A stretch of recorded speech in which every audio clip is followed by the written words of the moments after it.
Two prison escapees are on the run. The agents are called in and soon find out there's also a deadly contagion sweeping the inmate population. With the two escaped convicts, the risk of a spreading virus is mounting. Was this all a coincidence, or is there something more sinister afoot? This is not happening. Put the sheets in the cot. Make sure and get all them pillows, too. I'll be back in 5 minutes. We'll be here. See that? Like you couldn't clear out of here fast enough. Whole cell block's empty. And McGuire says they're full up at the infirmary. Bringing in more beds. Yeah, well, there's probably something going around. Maybe. What? You know something? I know those sheets ain't going to the laundry. McGuire says they're going to some kind of incinerator. But the laundry pickup's still happening. According to my briefing, prisoners escape by hiding in a laundry cart. I don't think the guards are watching enough prison movies. And they're both serving life terms. Murder convictions. Everybody's here.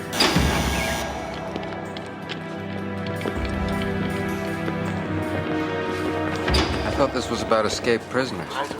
It is. Then who are the men in the funny suits? I don't know. It looks like some kind of decon situation. FBI running out of crooked politicians to sting? Excuse me? Mulder and Scully? That's right. We have orders to work with the federal marshals on this manhunt. Either you two ever run an escaped convict operation? No. Well, then you'd be a real big help if you just tried to stay out of the way. Well, we'd be happy to, as soon as we can talk to someone who's in charge. I'm in charge here. Apparently not. Or you'd know why our involvement was requested. We don't know why we've been sent here. Maybe if we talk to the warden or someone. Well, no one's here. The prison's been taken over by a National Guard. They've closed off most of the facility. Why? I don't know why.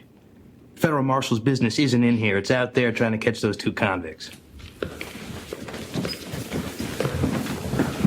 Where did this case originate, Scully? Came out of Skinner's office. Did he say why he gave it to us? No. Why? Well, this isn't the type of thing the FBI normally gets called in on. I got a feeling we're not being told the entire story here. I've got the same feeling, Mulder. Welcome back to the show, ladies and gentlemen. I am your host, Mike, tonight, and with me, as always, Andrew. How are you today? I am very well, although I'm... no puns for this Latin name of the title. It's no puns. Unpunnable. Unpunnable. I'm emasculated. There you go. That's what always comes to my mind too. It's a very interesting name.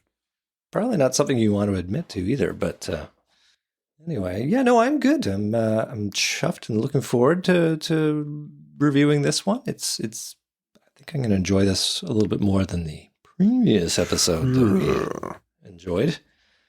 You don't like Nazi youth? That wasn't in the... Oh, well, I guess it kind of was. Kind of was. There was definitely a... Yeah, okay, well, we're not going to talk about it. So we're going to move on. And everyone's going to be happy for that. So, yes. Yeah. 22nd episode of season 2. We're almost through this season, Mike. There, sir.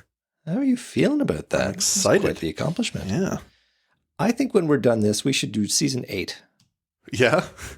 Just completely out of out of left field. Let's do this one. I mean, I'm down. What are they going to say, right? Like, guys, they can't stop us. They can't. What are they going to do? Not listen? Yeah. Probably. Yeah, probably. Something else. That is the one thing they can do, and the one thing that we vote with their feet. Yes. Yeah. But yeah, we are talking today about Emasculata. We are nearing that ending point of season 2, and this is an episode, eh? This is a whole lot of episode. I will say, on the review of this episode, I really dig the tone of it. Like, yeah, it is. I'll save my thoughts, a lot of my thoughts for final thoughts, but there's just the tone and pacing. Like, they do a lot of suspense in this episode, which is hard to do because it's easy to confuse it with horror. Yeah. but there is a suspense element which is very well handled in this episode. And I will finally start praising Howard Gordon's scripts, because usually it is a turn up to 11. I can't believe they do that. Yeah. Roller coaster ride. And that is not what they have here. It's not so To his much. credit. Well, one element is, I would say the pustules are dialed up to 11. Yes. But- and arguably one of the best. I positions. appreciate it, actually. Yeah. So- Yeah, they did not skimp on pustule technology for man. this episode. What an episode. So yes, written by Howard Gordon and directed by Rob Bowman. Does Our it, friend. I mean, come on. This Yeah. is going to be an episode. And you can tell it's Rob Bowman. Like, just even the first shots of the episode they're very cinematic the way they're framed, and lots of tracking, camera movement, and yeah. It's a good time. So I say we dive in, sir. Let us begin to examine the virus that is this episode. I don't know. That wasn't very good at it. Well, at least Let's you're dive in. trying. I'm trying. I don't want to always say dive in, because that's just like, what, it's all about submarines? Yeah, pretty much. I don't really know. I don't know. Let's get lost in the rainforest? I don't know. Oh, yeah. Let's get lost together. Let's get lost together in the rainforest. We are lost together. And that would be the Guanacaste rainforest, sir, which is where we open. Ooh. Love that segue. Yeah. A man uses a small wooden tongue depressor to retrieve a black insect from the bark of a tree. He places the bug into a small dish inside a medical chest. He is a researcher of some kind. Vultures fly overhead, grabbing the man's attention. He moves to investigate what they're scavenging. Mark Snow's thumping and rhythmic timpani is accented by metallic clangs and low pipes to fill out the grotesque sights of a dead boar with bugs and enormous red boils all over its skin. As the man goes to investigate, the unthinkable happens when one of those boils explodes in his face and mouth. He spits out whatever landed, and he removes his glasses. He grabs another tube and a pair of tweezers to begin his work. Later that night, the man is at his camp in the forest. He's trying to radio. He is Robert Torrance of the Biodiversity Project. As the camera pans across his campsite, it lands on him, huddled against the growth of the forest floor with his radio, massive red boils on his face. He's calling for a medical emergency so he can be evacuated. With no response, we fade yet again. The next day, a group of militants are roaming through the forest and come across the sounds of his radio static. They notice some vultures on the forest floor feeding on something. One of them fires his rifle into the sky to scare them away. When the men approach, they see the remains of Robert Torrance, bloodied, face pecked clean, dead. Ooh. First of all, shout out to the Pustules. Yes. This is their first appearance, one of many, I hope, for future X-Files episodes, because damn, the work that they would have had to do to get into this. That is some disgusting stuff, man. It is. I think we need to immediately shout out the head of makeup. Yeah. It was a guy named Toby Lindala, and apparently, like the pustules that kind of, you don't see it so much in the opening, but later on you'll see them, the pustules which kind of poof and ebb and flow. That's all practical, obviously. Yeah. Like they've got a complicated system where they can make it burst on command. Yeah. So my first note on this whole scene is I would not want this job.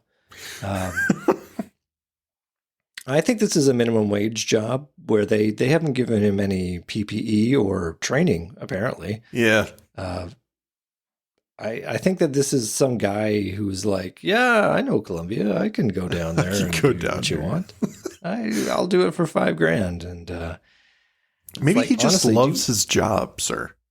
I suppose, but like, you got to imagine there's a risk of disease for the job you're doing. So really, Yeah. I mean, yes, I know COVID made us all aware of masks and PPE, but like, if there's a job where it's warranted, this is the job, Right. You know, collecting random things from, you don't even know what this stuff is. And yeah, I'd say you'd want to protect yourself, but Yeah. he doesn't. I will say that COVID made us all react the way Dr. Osborne reacts later on when he gets sprayed. Whenever anyone sneezes in public, that's Yeah. You run screaming. you run. Oh, Yeah. So speaking of people that don't know their jobs, the soldiers, you called them militants, and I did a double take of thinking, yeah, maybe, but they all have the same regular uniform and weaponry, which suggests to me that these are nationals. They're not just insurgents. No, I didn't mean to imply insurgents or anything. Just okay. I wasn't sure. I don't know what place they really have in the story, but well, it is certainly not elaborated. But I mean, I looked at them and went, "You're really going through the jungle with no pack, no gear, gear, no water. Apparently, just you and your gun. No, we're good. I'm guessing the van is like 2 blocks over or Right, something, yeah. so they're fine." And then there's zero weapons discipline. Like they're waving their guns pretty much at each other as they go along. Wow. I know that season 2 is not great for that, and it gets better as the episodes go on. But this is certainly a case where it's like, guys, you're soldiers. Pretend Walk like through you the know what jungle. you're doing. Act like you know what you're doing. All right, and go. So yeah, it was a whole lot of opening. The last comment I'll make is on Torrance's radio distress call when he's on the radio looking for immediate evac. He's shining the flashlight at himself. Well, that's for us. He knew we'd be watching. Clearly. I mean, the answer is just shoot the scene earlier in the day. Like, I don't know why you would do that. Well, it's other than for the aid for of the horror. The horror lighting, because that is from underneath, right? It is totally from underneath. So that is the horror movie lighting. Yes. He knows what kind of show he knows what show he's in. He knows what's happening next. Yes. All right. Those are my opening salvos to this episode. Yeah. Well, we come back to the Cumberland State Correctional Facility, Virginia. We're in Virginia, so it's somewhat local. An officer climbs the deep, winding ramps of the prison holding a package. He approaches a cell down a long hallway. He slides the package in, claiming it's for the man, Bobby, inside. Curious because the man doesn't know anyone on the outside anymore. The man inspects the package, labeled Robert Torrance, with the address scribbled out and edited with black permanent marker, now listing the prison. He opens it to find a crude newspaper wrapping of a hunk of meat. Yuck. The prisoner is disgusted and tosses the foul package aside, calling for the guard and cursing him. It looks like a pig's leg. It does. Yeah. Yeah. Definitely from the boar. Yeah. And when you see him take out the package initially, like it's already got little smears of blood on it. Mm-hmm. It's like, you don't want to be holding this. What? You don't even, He has to feel how right squishy it is already. Oh, Ugh. that's just bad. But I want to talk about the music. Oh, dude, because fucking love it. He's been good, but this just says spy thriller to me. Like the tradecraft is going to be coming fast and furious. I don't know. Just there's a pulsing. Mm-hmm. I don't know. You'll describe it much better than I can if you don't just use a clip from it. Because my goodness, it's so. Oh, good. I'm sure going to use a clip at some point in this episode. It's just so iconic, if you will. Like it calls back to itself. Like you would never hear this music in another episode because it would just bring you back to Emasculata. Yeah. But it's just so. It sets the tone so well, and it just keeps everything moving. I like it. It does such a good job. I mean, not to go into it, we can go into it in the final thoughts, but it is so mood setting, and it ramps up the tone of this episode to the point where it's much more suspenseful, or I would say it's scarier because of the music. And it's not like he's hitting us with stings or anything, but no, they do that in other episodes. Yeah, it's just so well done. Yep.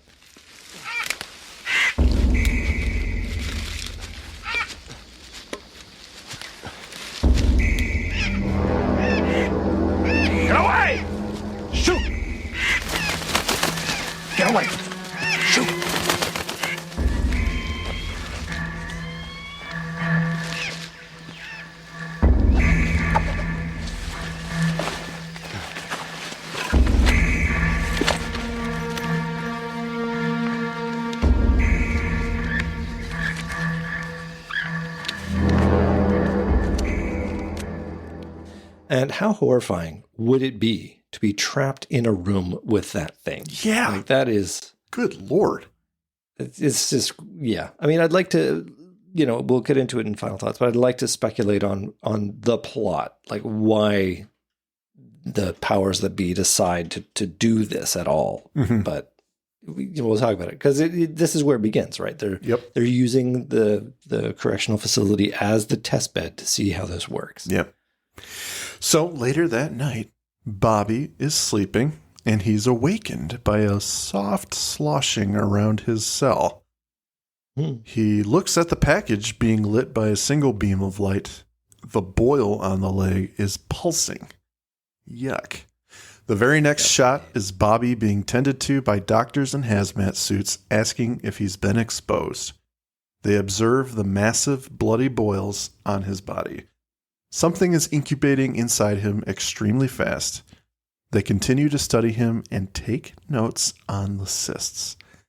Meanwhile, Winston, the same guard who handed him the package, is escorting 2 other inmates to Bobby's cell, instructing them to clean it and to make sure they get all the sheets and pillows.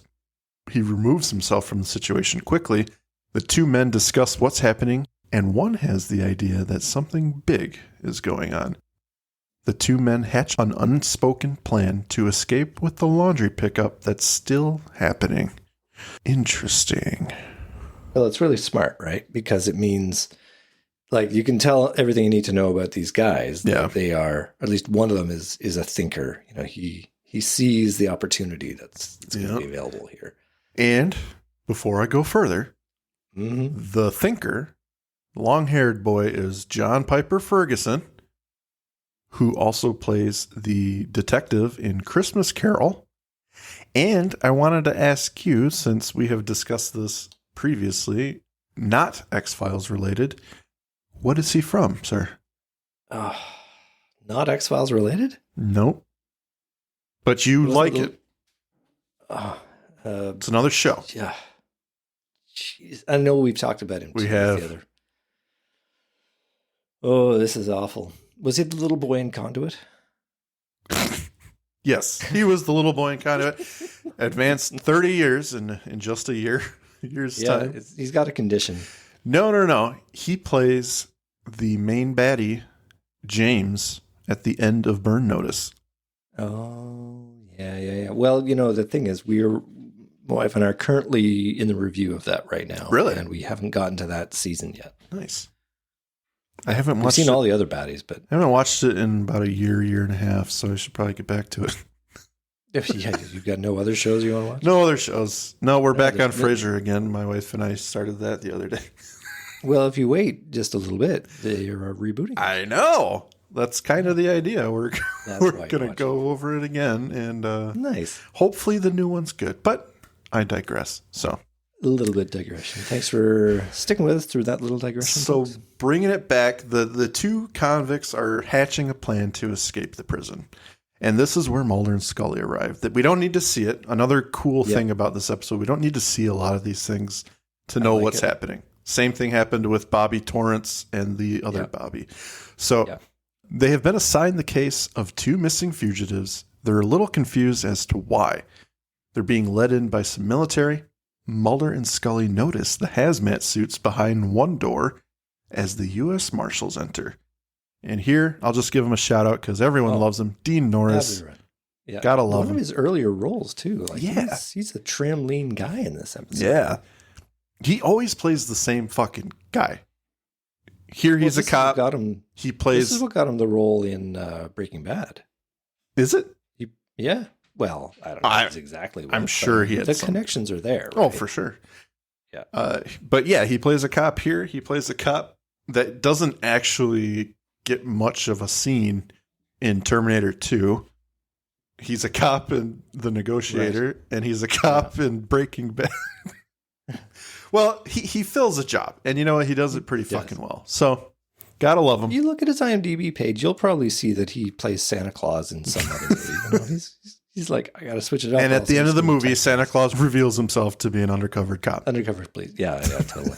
Totally. So Dean Norris, that's just how I'm going to refer to him. He's Marshall Tapia. Thank you very Whatever. much. He's Dean Norris.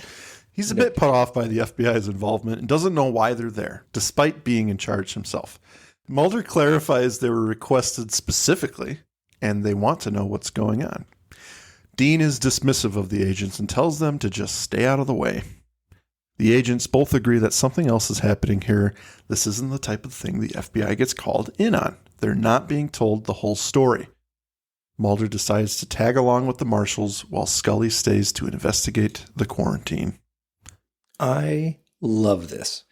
Anytime the episode asks the questions that I'm asking right in the moment, I'm like, yes, thank you for predicting what I'm thinking. And in that moment, it's like, why are the X-Files folks from the FBI on a prisoner manhunt? I mean, anytime the episode calls for the agents to go off the reservation, you better have a damn good reason why this is happening. And clearly it will soon be explained, but that only lends to the whole conspiracy theory nature of the show. It's like, the FBI doesn't do these kind of cases. Why are we here? Why are we here? Good stuff so far. So far, 10 out of 10. Yep. A family stops at a rest stop in their RV, each going to the bathroom. The dad, being the only male, heads off to the boys' room. And while he's in there, he is ambushed by the long-haired prisoner and his friend, who then steal the RV. Boom, boom. As it left, I love... Oh, this is bad. I love that Mom looks like she thinks Robert is driving away with the van. It's finally happening, Janice. No, he's leaving you. Robert, come back. Robert, right? She runs after it like a champ, though. He does. And Robert's on the driving. He's at the steering wheel saying, "I never wanted to be a dad. I never wanted to be." Oh, that's good stuff. But those vehicles, they have bathrooms in them. So I think that's is that one big enough? Yeah, it's a little Jayco. It's got a shower in it and everything. My friend's got a Jayco. It does have a shower in it, but I thought maybe that one that we just saw was a little bit smaller. But oh no, the freedom to bring your own shitter along with you is an American tradition. Well, it would not be America if you couldn't shit wherever you wanted. It's true. I mean, oftentimes I just drop trow in the mall in one of those planters, but sir, the bathrooms are just over there. Sir, wait. We have bathrooms at least 3 on this floor, so can't wait. My right. Back in the prison, Scully speaks to one of the doctors who is working on Bobby. He identifies himself as a member of the CDC and is initially resistant to her questions until she threatens to expose the secret quarantine. He then relents and tells her that he's under strict orders not to say anything, but there's a flu-like illness going on. Boy, 10 of 14 men infected have died. Yeah. And Scully puts it together that the men who escaped may very well be infected. Bum, bum.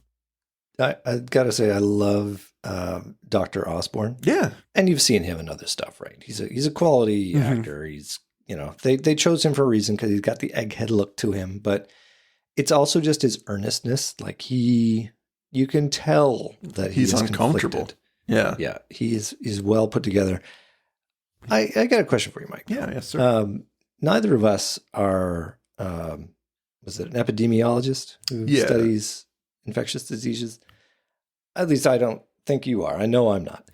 But I don't want to gloat, but I fancy myself quite the epidemiologist. Okay, then I'll ask you the question, given we have an expert in the crowd. Oh, yeah. Please. If you were working on a virus, if that was your job responsibility, and you have the hard data that tells you it kills, doing the odds, 73% of the people that it infects, and you have access to pretty good, like class 4 HVAC protocol suits that look like you bring your own environment with you. I'm going to stop you right there, Andrew. You can start. Okay. I know where you're going. And I think COVID has taught us that the standard masks don't work. Okay. So no, he doesn't need to be wearing a mask. Okay. Yeah. Yeah. Yeah. So, science and doctors are just full of shit. It's true. So, yeah. Okay. Well, I'm glad we got to the bottom of that because it seems to me he's got the tools at his disposal to save himself, and why anybody would take any of that shit off. I don't know, man. Yeah. If there's one consistent flaw in this show, it is that. Oh, yeah. So I definitely hear what you're saying. And if you were going to make the argument that, well, if they're wearing a mask, you can't see their face, and we're paying to see their face. And that's probably all it is. It's like we as the viewers just have to get over it because this guy is getting paid to have his face on camera. But they got the face mask thingies. The very first scene we see with Dr. Osborn working on Torrance, he's got the HVAC suit. It's like they got the solution right there. They do.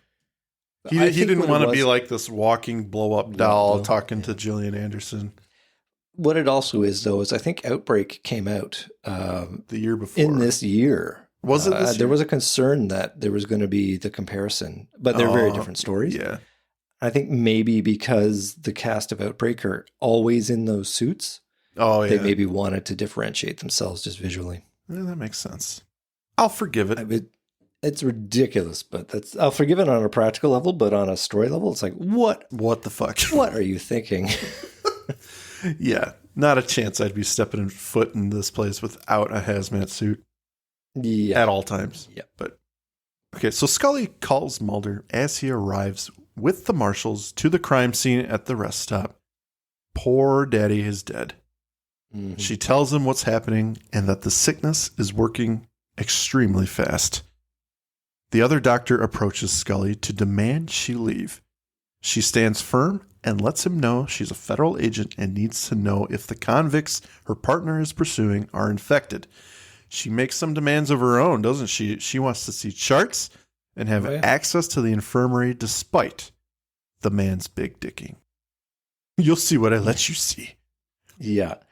To his credit, he's not actually CDC, so he doesn't actually have to respect her authority. And this is Morris Panic. He is the evil CDC, fake CDC guy. He goes on to become the gray-haired man in several other X-Files seasons. X-Files episodes through season 4. Right. So, yeah. He gets around. He gets a promotion later. He does. He must get a promotion because I think that's the only character he plays from then on. So after this episode, so he must have, this is his previous life. And we can see he's really qualified to be. He stymies the FBI X-Files team. Yeah. What the fuck? He's got a seat at the table. So as the guy leaves, Scully takes a nearby set of mask and gloves, and the scene cuts to a gas station. Yeah, mask and gloves gonna protect you. Yeah. Well, at least she's trying.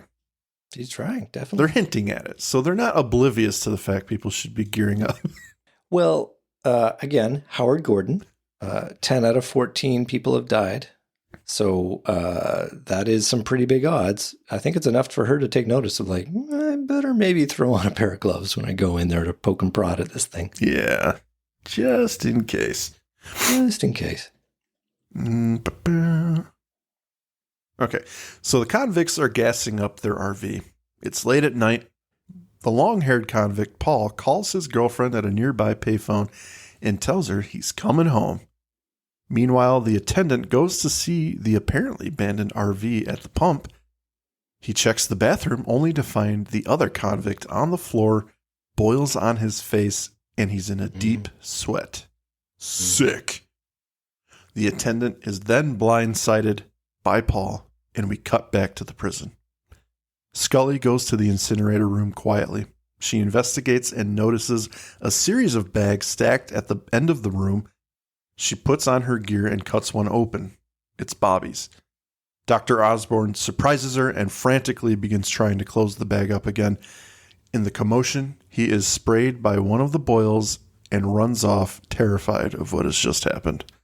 I think we need to clarify the name of the verb there. I think he is spooged. Oh, he is 100% spooged. Yep. And I've got some questions on this one. Yes, sir. You had me at incinerator. Does a prison have an incinerator? I mean, this one does, obviously, but like... I wouldn't be surprised. I honestly don't know the stats on that. But I could believe it. I guess. Doesn't that raise more questions than it answers? You know, It does. Yeah, I'm with you Yeah. there. We had a prison break. We lost a few prisoners. They're probably roaming the countryside somewhere. Probably. We think. All points bulletin. Be on the lookout for 2 men. And if you don't see them ever again, I guess they got away. They got incinerated. I did not incinerated. They got away. Oh, they got away. All right. Well, they did get away through the smokestack. Yeah. Yeah. They ascended, if you will. They ascended. And I love that Osborne gets squirted on. And all I could think was, I wash station. I wash station. I wash. The expression on his face is like, oh, MSDS, hazardous chemicals. Yeah. Damn it. Why did I come in here without my HVAC suit? So really, this is all Scully's fault. She just got a man killed. She just got a man killed. Oh, man. Consequences. The next day, the marshals arrive at the gas station to find the RV abandoned. Mulder finds the attendant alive in the bathroom, a bloody gash on his head. He tells Dean Norris that the infection is spreading through the prison and that the other man thereafter is likely infected as well. He puts it together that they would probably call people they know, like a girlfriend, to get a place to stay.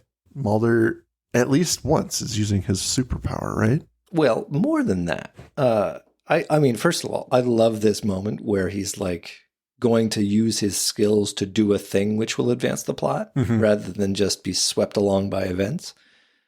So, yeah, and you and I both like this, where they're like, oh, it's a smart idea. And he does the thing and it works. Yeah. So, bravo episode. I have a question for it. When the marshals roll onto the scene, what do you think of them pointing their guns out the window the entire time? It's one of my favorite moments. It's so ridiculous. It's so ridiculous. It's so and fun. like the cars are spinning around the gravel, and so would you when they go into the service station and like one guy goes left, one guy goes right, it's like it's freaking chaos. There is no, like, this could be the marshals SOP for all I know. Right. This is, just go in there, look busy, guys. The boss guns is are blazing. Yeah, they're literally holding it in terrible firing positions. So I put the question to you now.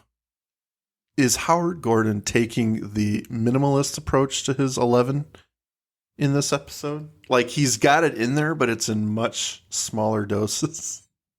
So 11 to me is U.S. Marshals flying onto a scene with all of their guns per car hanging out the windows.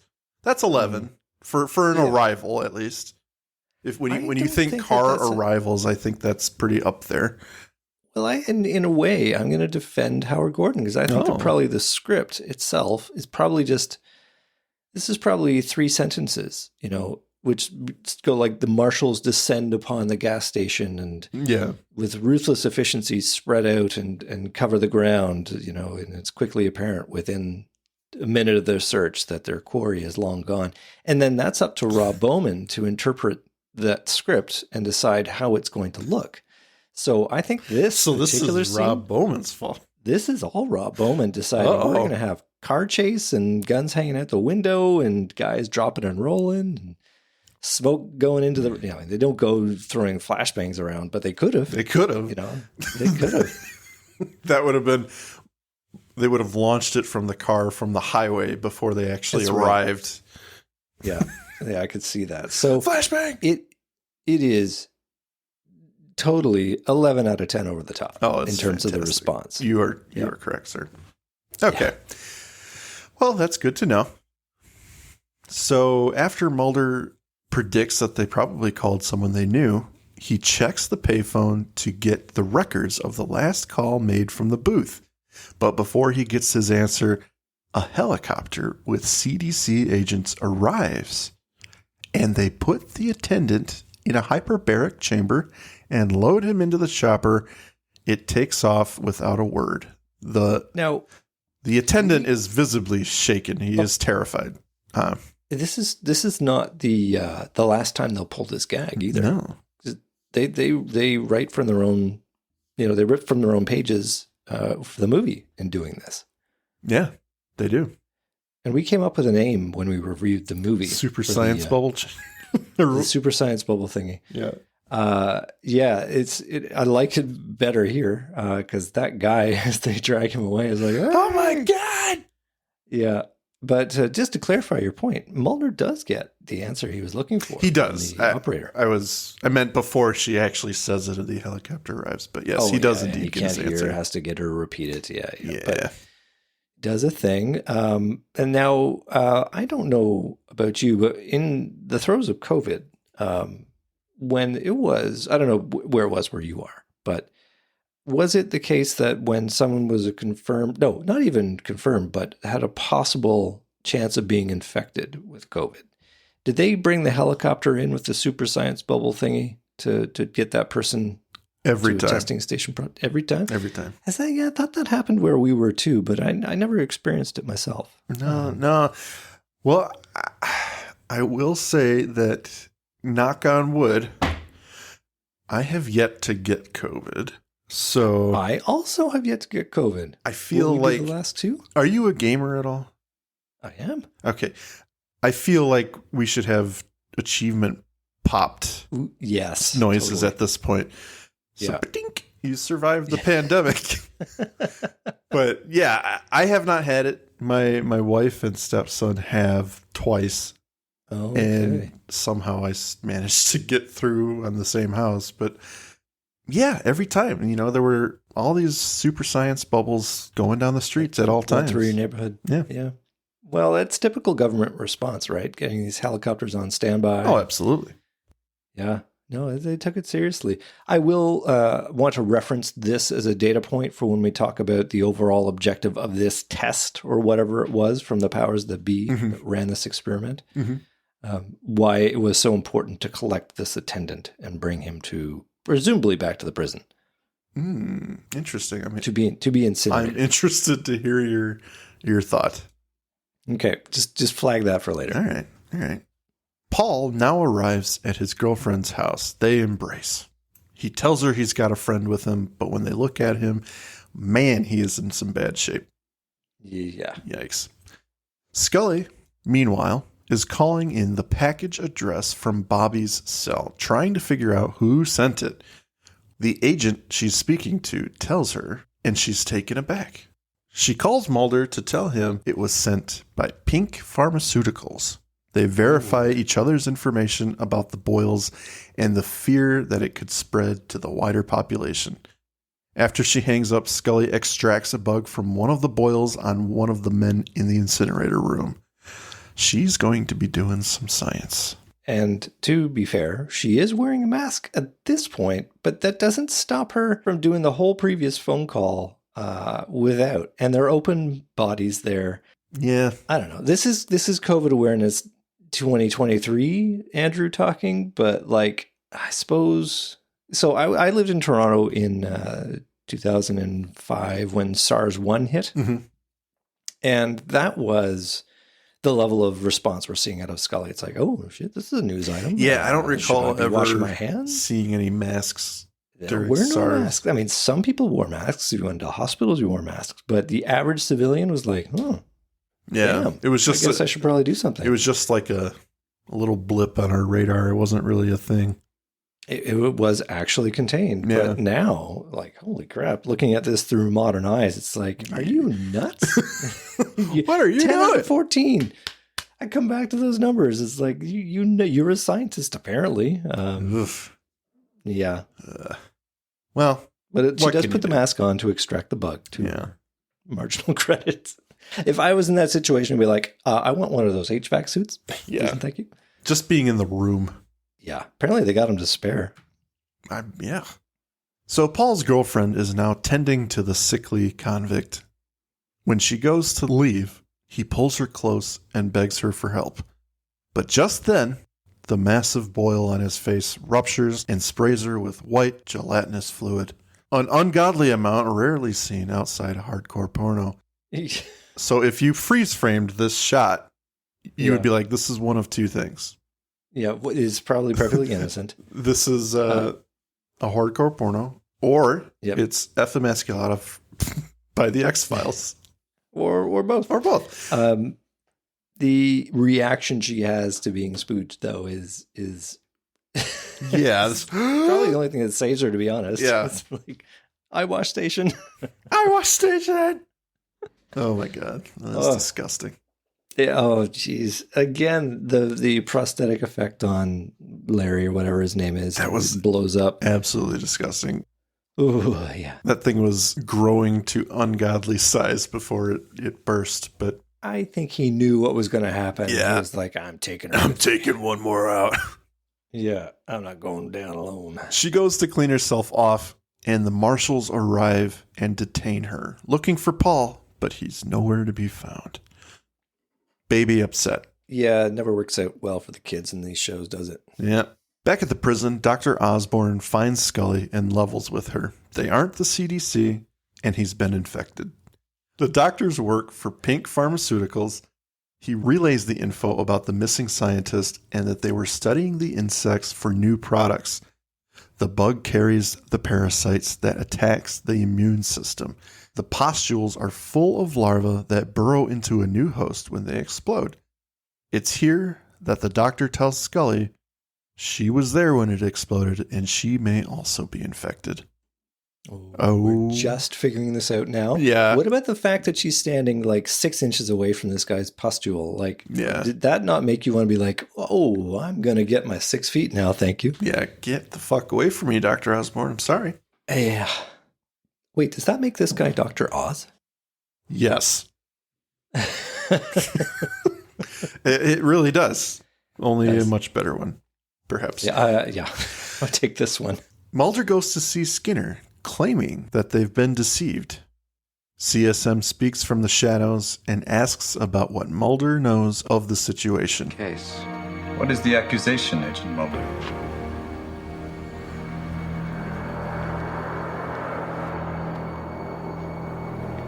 That Agent Scully and I were sent on this manhunt without knowledge of the existence or nature of a contagion. What is the exact nature of the contagion? It's deadly. It kills within 36 hours.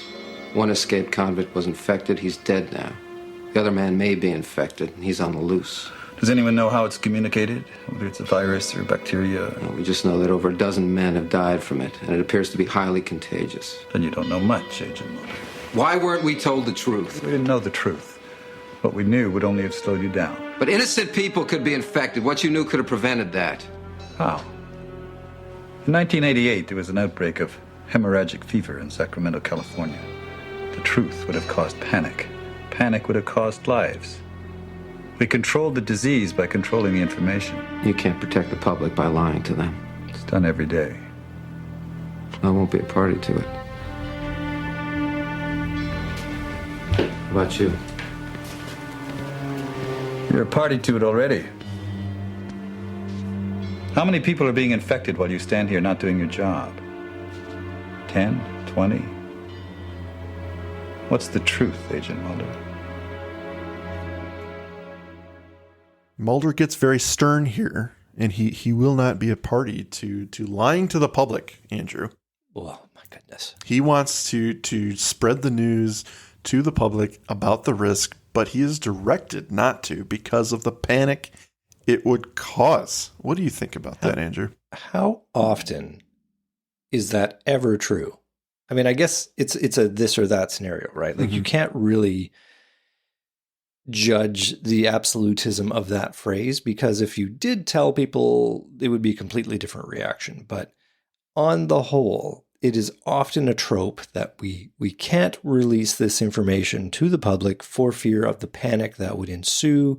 And directly, they even say, like, they're going to panic and there's going to be more damage done by the panic than by the possibility of the outbreak or the information that you're releasing. So we can't possibly, and Scully parrots the same thing later on, right? Right.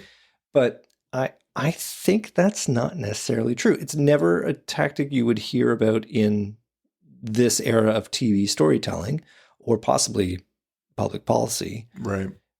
But I do wonder, like, the responsible dissemination of information and giving people the agency to act in their self-interest or even telling them what they can do to protect themselves. Mm-hmm. And let's extend it right to the obvious parallel. This is what we had in COVID. You know, it was Right. like, we don't know all the answers yet, but here we're going to do the social distancing and we think masking might be a good idea. You give people tools to deal with the problem, and maybe they actually use them to protect themselves, as opposed to there's nothing wrong. And, you know, in this case, sorry, I guess I'm going on a bit of a No, rant. you're fine. In this episode, they managed to contain the outbreak, but what if they didn't? Then Mulder's absolutely right. You are condemning all these people to die because you are not telling them of the risks. Right. So It's one of those situations where, unfortunately, I think this one's a little tropey.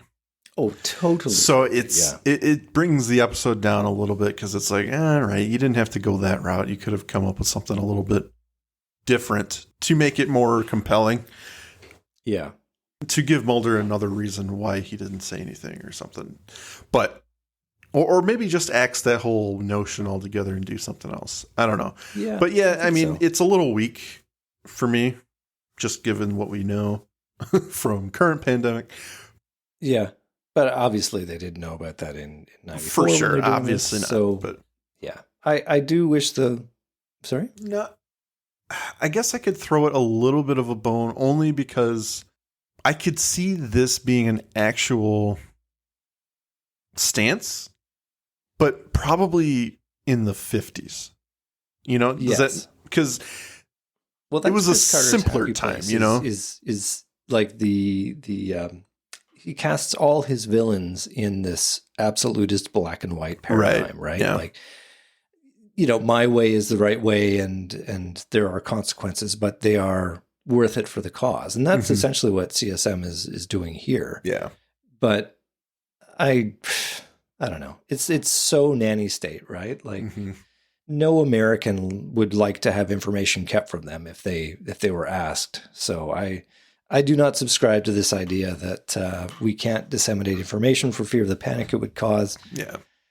And certainly Mulder doesn't either, because that's his whole thing. The only reason this scene gets shut down is because Skinner tells him that's the way it's going to be. Mhm.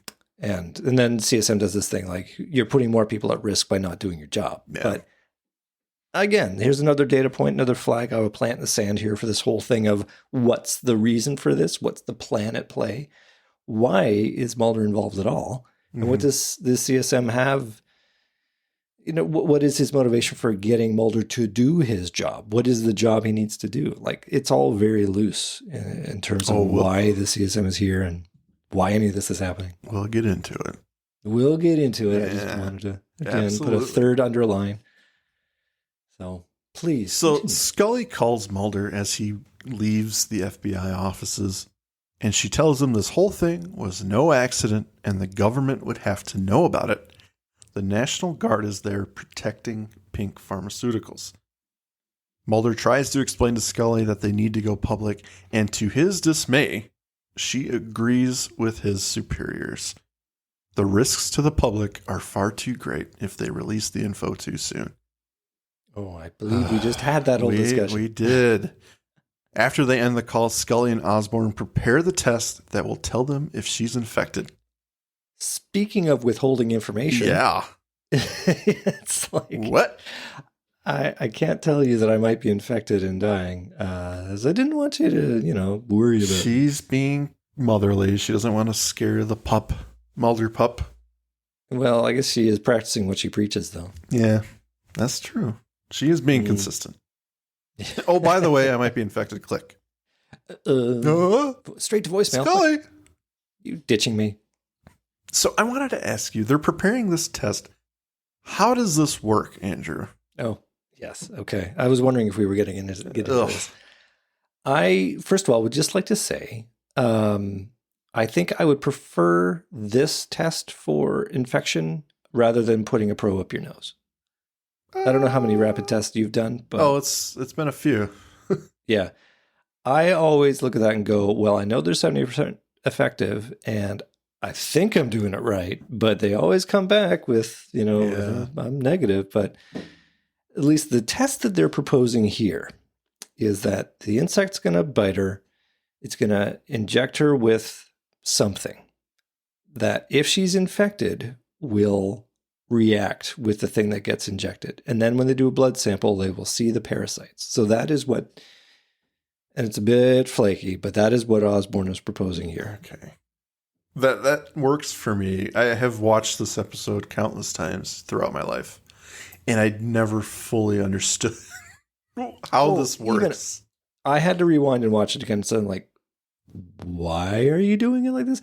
I think it's one of those things where they had an idea for what they wanted to have happen, and they worked backwards from that. Yeah. We're going to strap a bug to Scully and say it's got to bite you. That was the big idea.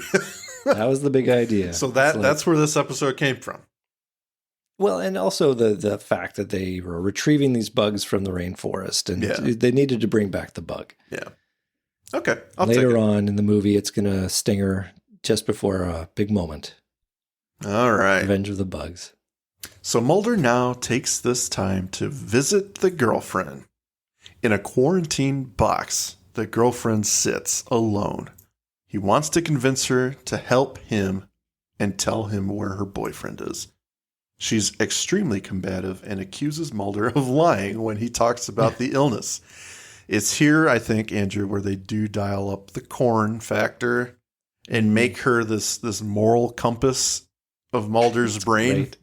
I think it's great, though, because, like, it's so perfect. Again, I kind of wish that they had thoughtfully had this argument, but it is this nice throwaway line where she, Joe Q. Public, and assumedly not dialed in on world issues, but she's the one who says, if there's an outbreak, why don't we see it on TV? You know, it's so perfect. And of course, it does speak exactly to his point. It's like, look, there's a complicated conspiracy at foot here. Yeah. I would go into it, but I don't have time.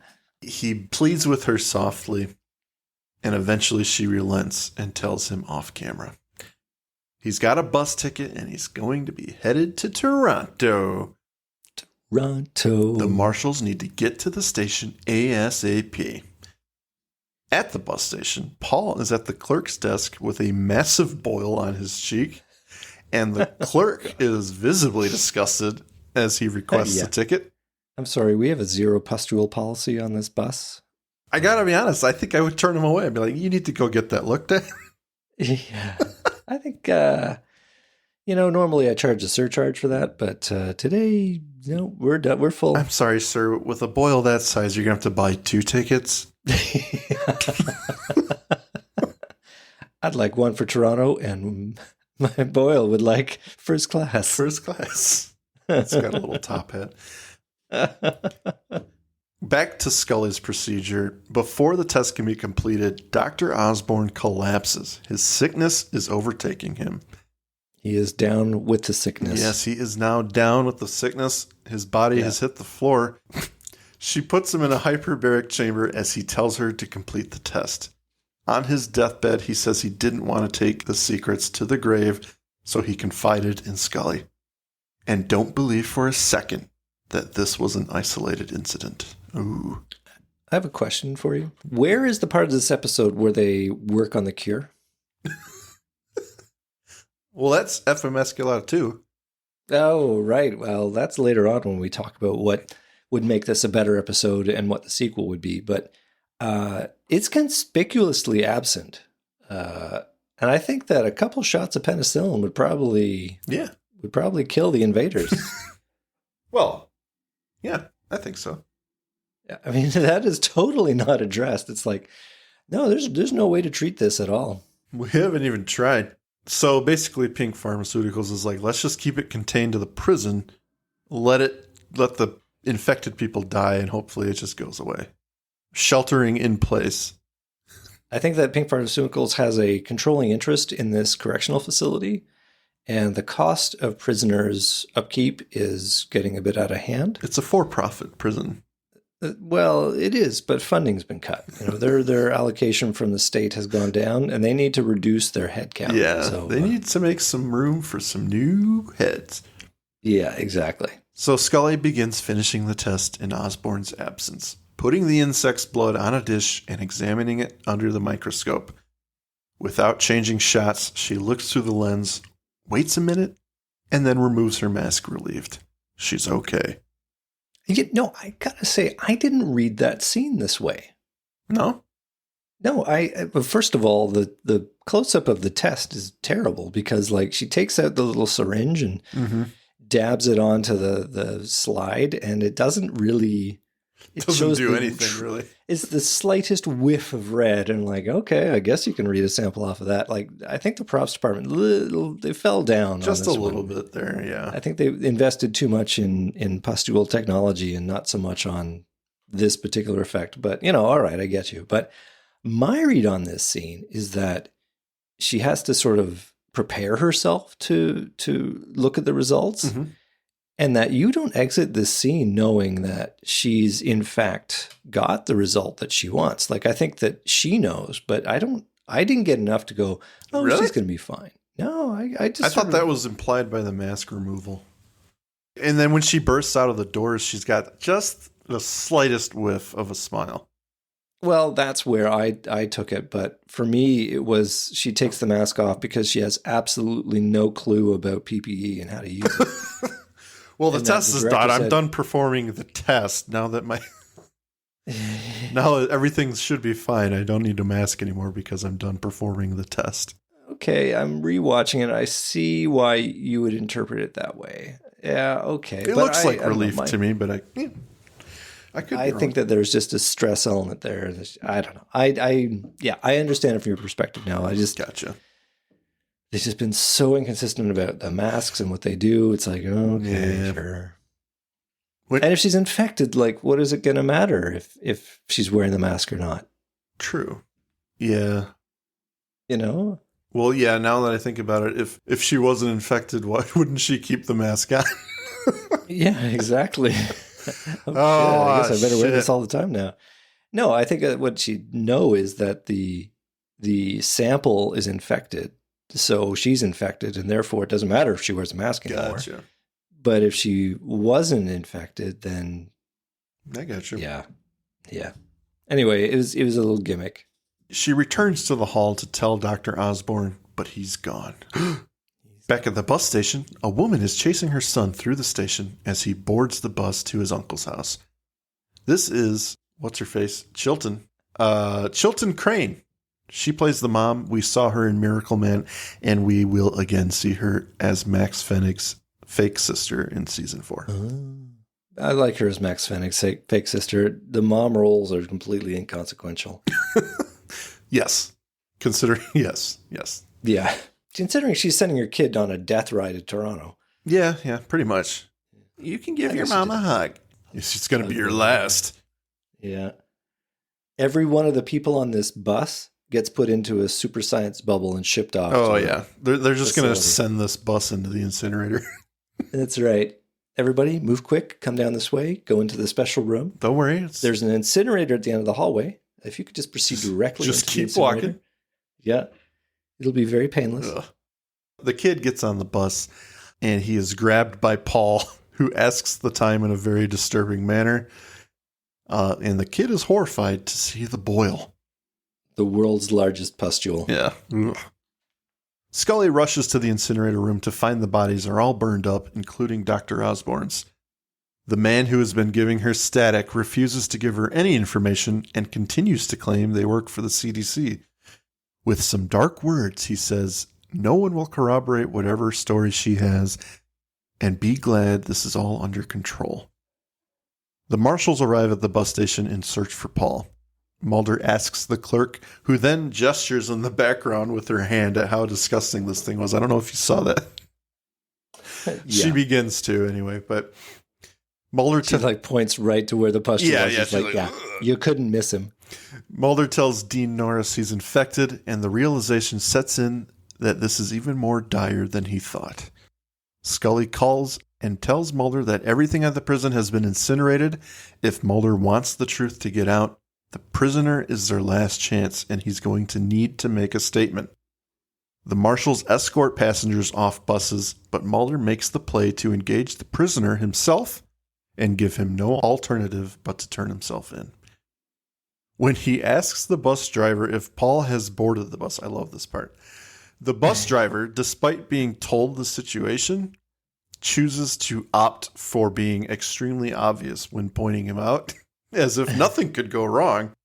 It's that man right there. Yeah. There he is.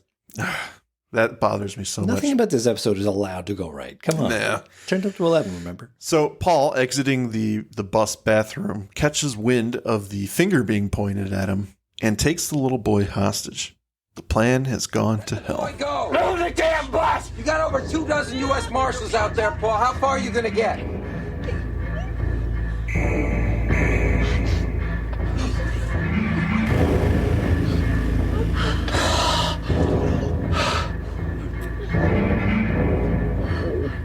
I'm dying, ain't I? The question is, how many people are you gonna take with you? What is this thing? You were infected in prison. Oh, Bobby Torrance head. And your girlfriend Elizabeth? And possibly your son?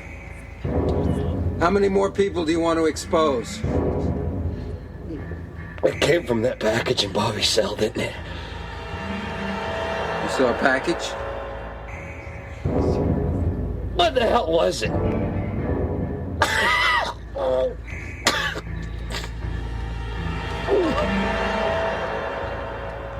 All right, everybody off the bus. Let's keep going. Let's go. Let's go. Keep moving. All right, come on out. It's okay. Come on out, just slide out. I'm here for you. Listen. Come on. All right.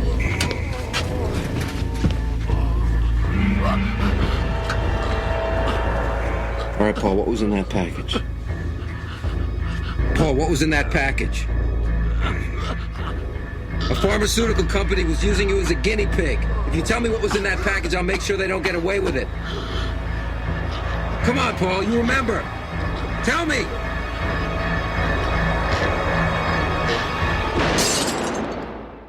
Tension rises, and maybe he will talk. Maybe the boil will explode. Instead, we hear a gunshot from outside the bus. An agent has taken Paul out. Back in Skinner's office, Mulder is telling him about Pink's orchestrating of the whole event. Robert Torrance was patient zero, the first prisoner to contract the disease. Just before being admitted to the infirmary, he received a package from Pink Pharmaceuticals. They orchestrated this entire thing to circumvent years of FDA trials in order to get their drug on the market. Why are you telling me this, Agent Mulder? Because I wanted you to hear it from me before you read it in the papers. I'd seriously reconsider bringing this to the media if that's your intention. The public has a right to know so it doesn't happen again. And you're going to prove this elaborate conspiracy with an empty package and a dead insect? Leave it alone, Agent Mulder. The epidemic was contained. 18 people are dead, and if you're helping them cover the truth behind those deaths, then you're just as guilty as they are. You really have no idea who you're dealing with, do you? I thought I was dealing with you.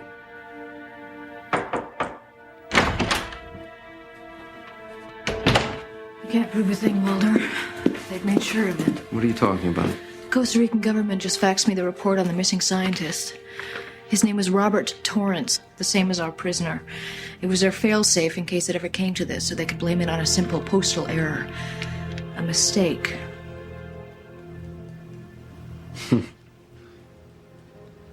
That's why we were given this assignment, right? They knew all along. So that even if we succeeded in finding the truth, we'd be discredited as part of it.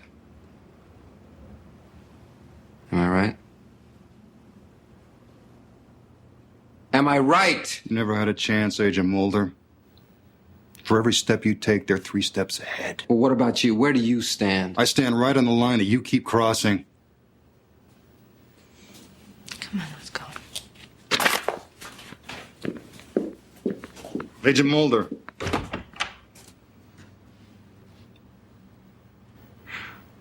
I'm saying this as a friend. Watch your back. This is just the beginning.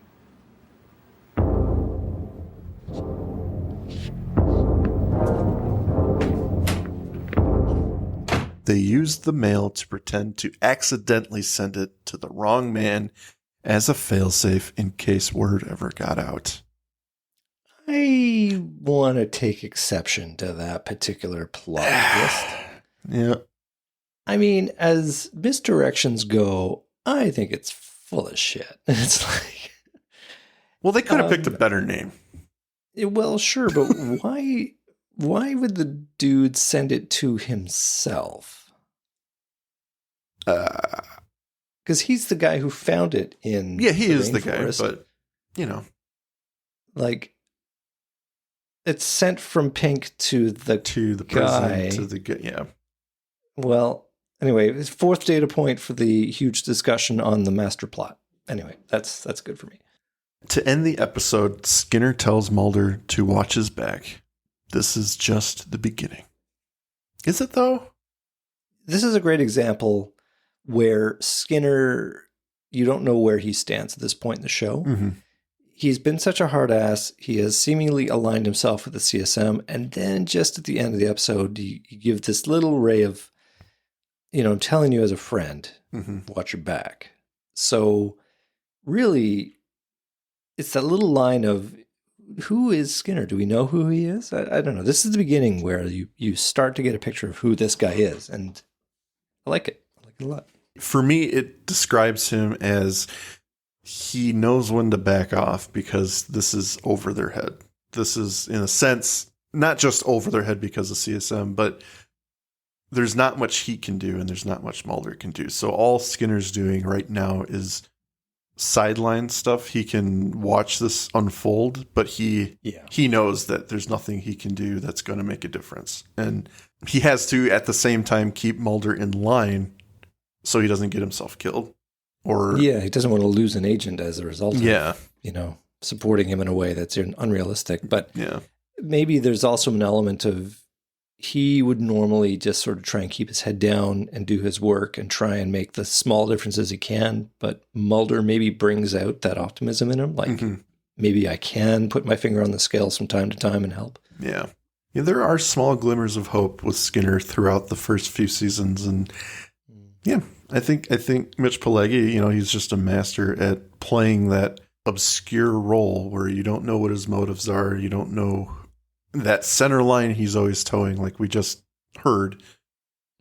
It's important because I think it moves the show forward, but we're not sure how much. We don't know where he really lines up. Is he more bad than good or more good than bad? So, well, he's got a great poker face, first of all. Yeah, agreed. Yeah. So, Andrew, why don't you feed me some final thoughts here? What did you think of this episode? Well, Mike, I think we can all agree that the real winner here is the pustules. Yes. Shout out to Toby Lindala. They are over the top amazing, and they must have taken a lot of effort to do convincingly. I like so much about this episode. There's very little that I really object to, but the thing I probably object to the most is the dark conspiracy plot, which, they are propelling us. What am I trying to say? Which they're trying to bring forward to say this is happening in the background, and the agents are just trying to catch up. So much so this, the idea of they're 3 steps ahead of you, and they already had their plausible deniability figured out. But knowing what we know now about what they have done, my question would be, why did they do any of this at all?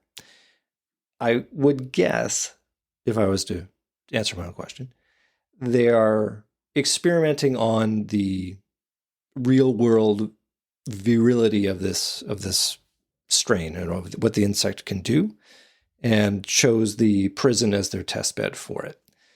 And I've said this before on our show that this is not unheard of in American spy agencies. The CIA MK Ultra program was totally slapdash. It was like, let's just throw these drugs in a guy's drink and see what happens. There was no science. There was no, let's take notes and see if this can be replicated or perfected. It was just, let's do it because I thought it could be done. So that could be the case here, but they don't portray the antagonists as that sloppy, as that unthinking. No, in fact, it's the other. They're planning 3 steps ahead. So that suggests to me that it has to be a much more calculated, that there was an agenda, that there was an effect they wanted to see. Maybe this was all just like, let's release it and see if our plans for containing it actually would work. When we've got helicopters on standby, they can get the super science tubes out and get people. It could be that, but when you've got somebody like the cigarette smoking man saying we can't tell the public because of what the damage would do to them from their own panic, then why would you do this at all? Because there's a risk that the thing could get completely loose and kill millions of people. So Yeah. I guess I'm getting to the point where I say I question the dark conspiracy angle of it, because if you think about it for half a second, it's like, no, this is a dumb plan. Whatever we do here has no value whatsoever. Right. And only risk. Well, and you can chalk it up to mythology-itis, where they feel, not so much mythology, but government, that overarching umbrella of the show where everything government is evil. So they feel the This need. isn't even government. This is Pink Pharmaceuticals. Yeah, but the government's in on it because they're helping the big pharma cover up their mess or whatever. Hand in glove. It is a little convenient to get the tension ramped up, I think. At the third act, it's like, oh, now the government's in on it. And okay, so this is much bigger of an operation than we thought. So it does bother me that it's convenient and that it's kind of tropey for this show specifically. But there's so much good going on here that it's hard for me to get really pissed off about it. Well, again, it's a classic Howard Gordon thing. Like, it's a roller coaster that if you don't look too closely at anything in the sides of the shots, it's fine. Mm-hmm. Like, it runs along really nicely. The music keeps it going perfectly. The manhunt, it all moves very quickly. It's really good. Again, the first watch in this is great. It's looking at it again and like really teasing out the threads. Like, well, wait, that doesn't actually hold together very well. Mm-hmm. I mean, in typical X-Files fashion, just as the heroes seemed poised to win the day, their victory's pulled away by the dark forces that work against them, and they've got nothing left but this intent to keep fighting. Yeah. And, that's classic X-Files. I don't mind it, but it does make me go like, well, what do we just do this for? Right. Was it all a dream? Yeah. I think the episode overall it has just enough to keep it footed in reality. However, and I'm not just talking because we're in the middle of a pandemic or whatever, but in the 90s, Ebola was a big scare. Right. So Outbreak came out. It was a very topical movie. Yeah.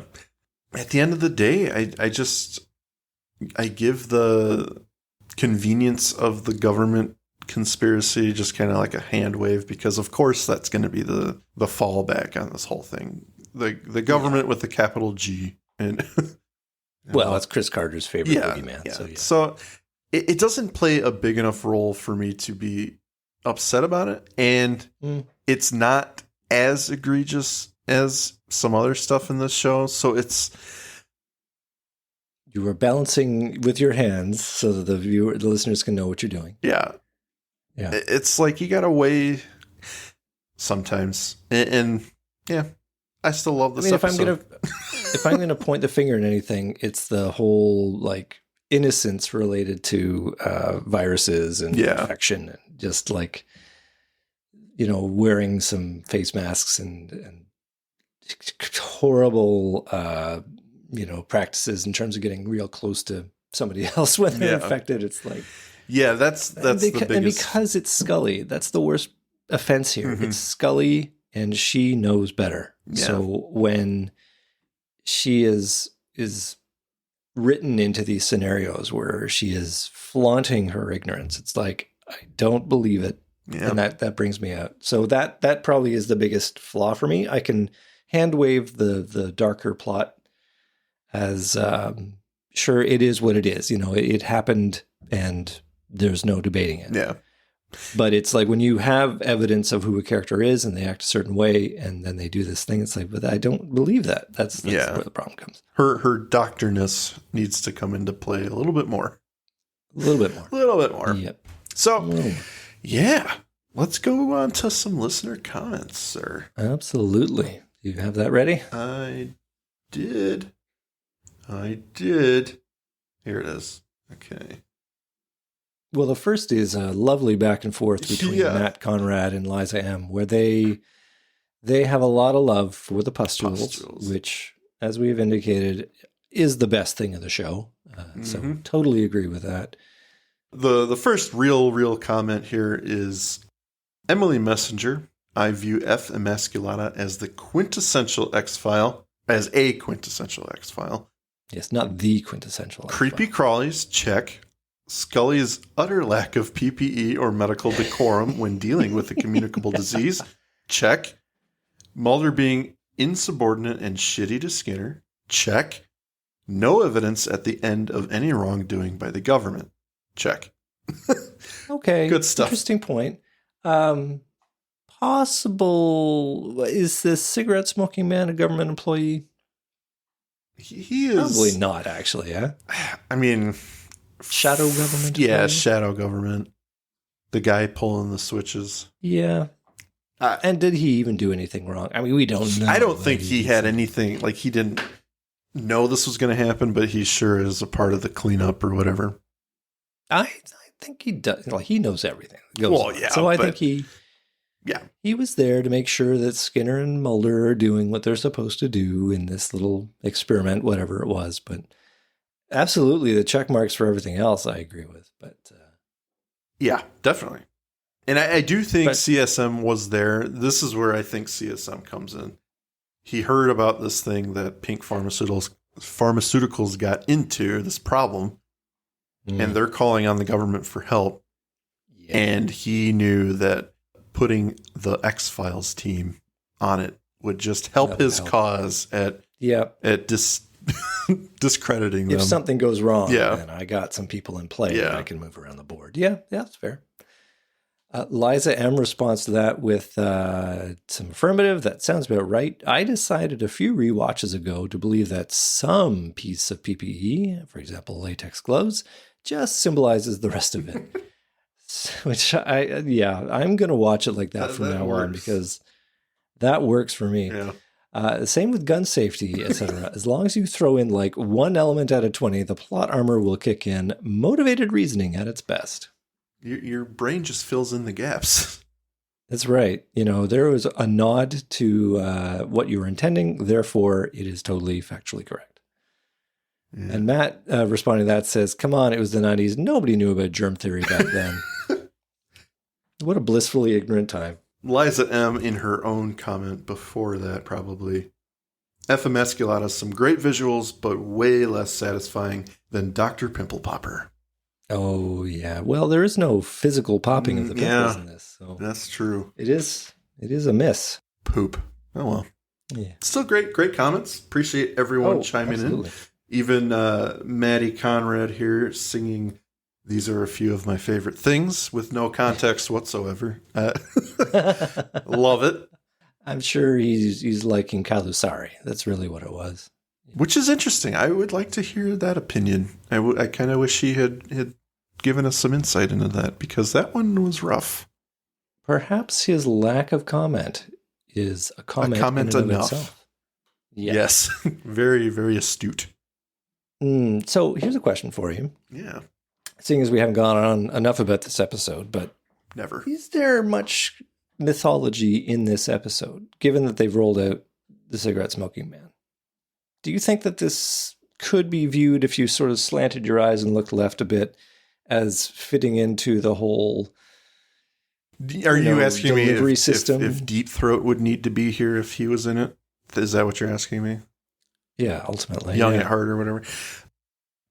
It works for me. And like we talked about, it may be a little tropey for the show or even just a bad plot for it to be as grand as it was. Yeah. There's just so much to like here. And I believe the government would back up Big Pharma in a situation like this. I'm not saying like, they're all connected at all times. No. But I'm just saying in the logic of the show, it fits. The logic of the show, it fits. And I think, yeah, I could see the syndicate or at least CSM being like, all right, you need my help. He's probably got some people doing other favors for him just to get him to sign on to this or something. He's like, let me put some agents in here and let me assign the X-Files crew because I hate them and I want them to be discredited. So should anything go wrong, we can use it to close them down. I believe it enough. It's okay. It's tropey, but it fits the show tropey. Maybe you're not meant to get enough information to really dive in like we're doing. It's meant to be more of a roller coaster that has some elements that feel more advanced than they are. Like the dark conspiracy is never really elaborated because for them to figure out would be to give you detail about the show that they didn't want to do, or didn't want to spend the time doing. They're just like, it's a shadowy government thing. Somebody set this in motion, and it's just our characters dealing with the consequences. Yeah. I like that both of them as characters get a chance to flex their skills. It doesn't always happen. So I like it when we get to see the agents exercise their agency. Yes. Their agency is executed. All right. Well, ladies and gentlemen, that is the show. We have talked long enough, and we appreciate everyone commenting. What was that? We have effed it up. We have effed it up. We are emasculated. Emasculata. I don't know. I got it. It is not a good one for punnery. All right. You try. Well, Andrew, if you'd like to say goodbye, please do so. Ladies and gentlemen, thanks for joining us on this journey. But that's the end of it for tonight. So we will talk to you again very soon. Perfect. Thank you for listening to today's episode. If you liked what you heard, please rate and review on your podcast app of choice. Andrew and I would be eternally grateful to you fine people for helping us expand and get the word out. Also, we've got a killer group on Facebook. Feel free to join in on the discussion at facebook.com/groups/thisisnothappeningpod and become an official member of the syndicate. We do polls and we have questions for every episode to give you guys the opportunity to chime in and possibly let your voice be heard on our recordings. And please join us on our new Twitter at tinhxfilespod, no dash, to stay up to date on everything, moment to moment. Thank you, and remember, don't stop swimming.